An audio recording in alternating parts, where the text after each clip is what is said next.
রাজশাহী বিশ্ববিদ্যালয়ে একযোগে 4টি হলে কোরআন পোড়ানোর ঘটনা ঘটেছে। শহীদ জিয়াউর রহমান হল, আমির আলী হল, হাবিবুর রহমান হল, মতিয়ার রহমান হল একই সাথে কোরআন পোড়ানোর ঘটনা ঘটেছে। শুধু তাই নয়, একটি হলের দেয়ালে দেখা গেছে ভারতীয় রাজনৈতিক দল অর্থাৎ মোদির দল বিজেপির লোগো অঙ্কন করা হয়েছে। অর্থাৎ ঘটনাটি কাকতালীয় নয়, একদম পরিকল্পিত বলেই আমি ব্যক্তিগতভাবে বিশ্বাস করি। এছাড়াও সংবাদ থেকে আপনাদেরকে দেখাবো এবং পড়ে শোনাবো আমার দেশ থেকে। এই ঘটনা তদন্তের 9 সদস্য বিশিষ্ট হাস্যকর তদন্ত কমিটি গঠন করা হয়েছে। বাংলাদেশে তদন্ত কমিটিগুলো সাধারণত গঠন করা হয় ঘটনাকে ধামাচাপা দেওয়ার জন্য, মানুষকে ভুলিয়ে রাখার জন্য। ঘটনার পর জানার পর সাথে সাথে বিক্ষোভ মানববন্ধনে উত্তাল হয়ে ওঠে বিশ্ববিদ্যালয় ক্যাম্পাস। শনাক্ত করা না গেলেও স্পষ্টভাবে ধারণা করা যাচ্ছে যে একটি গোষ্ঠী নিজের স্বার্থকে চরিতার্থ করার জন্য, ছাত্রদের মধ্যে উস্কানি সৃষ্টি করার জন্য, দাঙ্গা সৃষ্টির জন্য, সাম্প্রদায়িক সম্প্রীতিকে নষ্ট করার জন্য এরকম ঘটনা থাকতে পারে বলে মনে করা হচ্ছে। আর এই সাম্প্রদায়িকতা, উস্কানি, দাঙ্গা হাঙ্গামার সুযোগ নিয়ে আওয়ামী লীগ নতুন একটি ইস্যু তৈরি করার চেষ্টা করবে।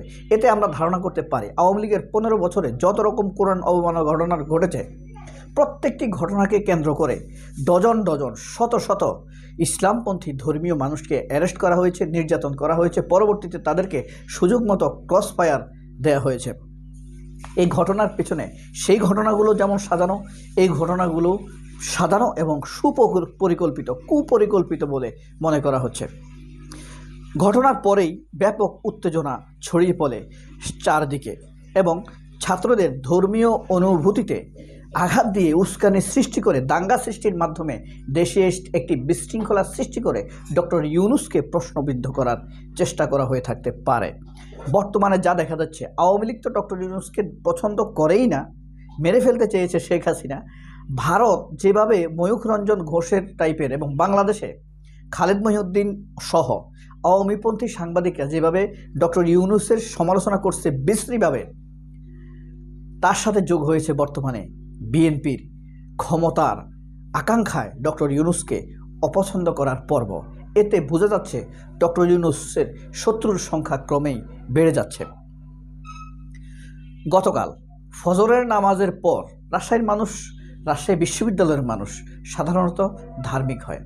ফজরের নামাজের পর চিরচারিতভাবে তিনি যখন কোরআন তেলাওয়াত পড়ার জন্য বসেন, তখন সেলফের মধ্যে কোরআন নিতে গিয়ে দেখেন 2টি সূরা পুড়ে আলাদাভাবে তাকে রেখে দেওয়া হয়েছে।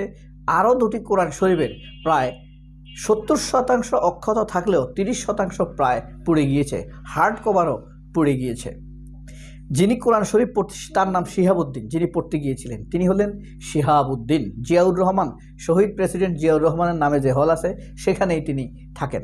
তিনি ভালো করে অবজার্ভ করার চেষ্টা করেন কয়েল অথবা অন্য কোনো ছোটোখাটো অগ্নি দুর্ঘটনার কারণে এটি ঘটেছে কিনা, কিন্তু তিনি চেক করে দেখেন কয়েলের কারণে নয়। বেলা যত গড়াতে থাকে এরপরে তিনি শুনতে পারেন শহীদ জিয়া হল নয়, শুধু সৈয়দ আমির আলী হল, হাবিবুর রহমান হল, মতিয়ার রহমান হল, সবগুলো হলে একই রকম ঘটনা ঘটেছে।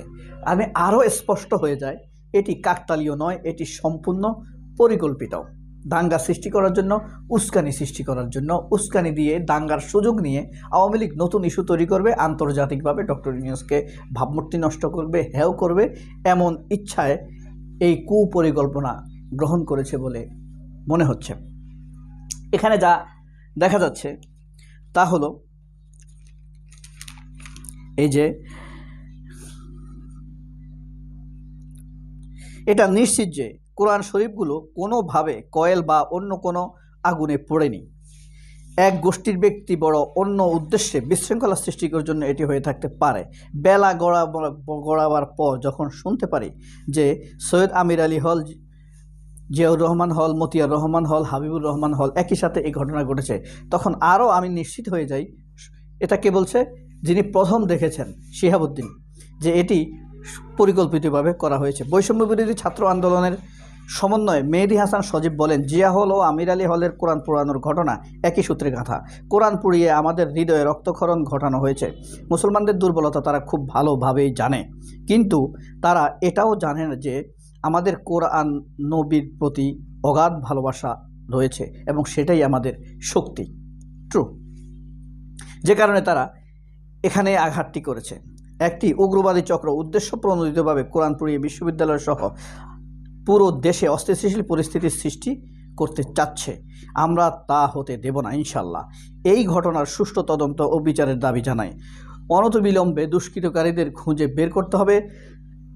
জানতে চাইলে সৈয়দ আমির আলী হলের প্রভোস্ট অধ্যাপক মোহাম্মদ হারুনুর রশিদ বলেন, রাতে আমি বাসায় ছিলাম।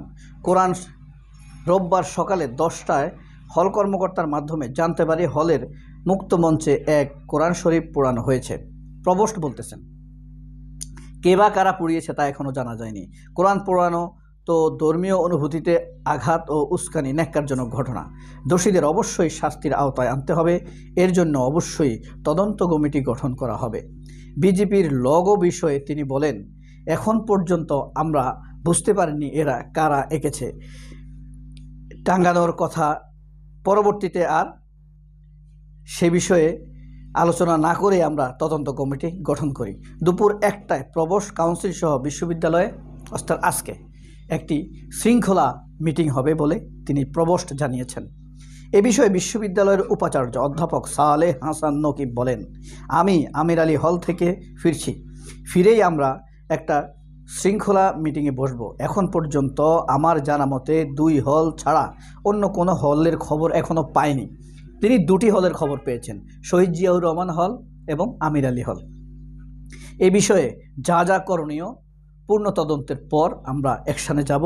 আপাতত শৃঙ্খলা মিটিংয়ের জন্য অপেক্ষা করছেন তারা, এই বলেই জানিয়েছেন কে, এই বিসি। এই যে নিউজটি হলো, এই যে আপনাদেরকে দেখাই, এই যে নিউজ, এই যে নিউজ দেখেছেন, এই যে নিউজ। এখানে কি বলেছে দেখেন, রাজশাহী বিশ্ববিদ্যালয়ে শহীদ জিয়াউর রহমান হল, সৈয়দ আমির আলী হল, শহীদ হাবিবুর রহমান হল, মতিয়ার রহমান হলে রাতের আঁধারে পবিত্র কোরআনের পোড়ানোর ন্যাক্কারজনক ঘটনা ঘটেছে। এছাড়া একটি হলের দেয়ালে বিজেপির লোগো আঁকানো হয়েছে। গত শনিবার রাতে এই ঘটনা ঘটে বলে জানা গেছে। ঘটনার পরপরই হলে থাকা শিক্ষার্থীদের মধ্যে উত্তেজনা ছড়িয়ে পড়ে। প্রতিবাদে মানববন্ধন, বিক্ষোভ মিছিল করেছেন সাধারণ শিক্ষার্থীরা। এই ঘটনা তদন্তে 9 সদস্য বিশিষ্ট একটি কমিটি গঠন করা হয়েছে। বিশ্ববিদ্যালয় প্রশাসন এখনও এই ঘটনার জড়িতদের শনাক্ত করতে পারেনি। ঘটনার পরপরই হলে থাকা শিক্ষার্থীদের মধ্যে উত্তেজনা ছড়িয়ে পড়ে। এ বিষয়ে শহীদ জিয়াউর রহমান হলের আবাসিক শিক্ষার্থী শিহাবুদ্দিন বলেন, হলের মসজিদে ফজরের নামাজ আদায় করার পর প্রতিদিনের মতো আমরা কোরআন তেলাওয়াত করতে গিয়ে দেখি কোরআন শরীফের প্রথম দিকের 2টি সূরা পড়ে গিয়েছে।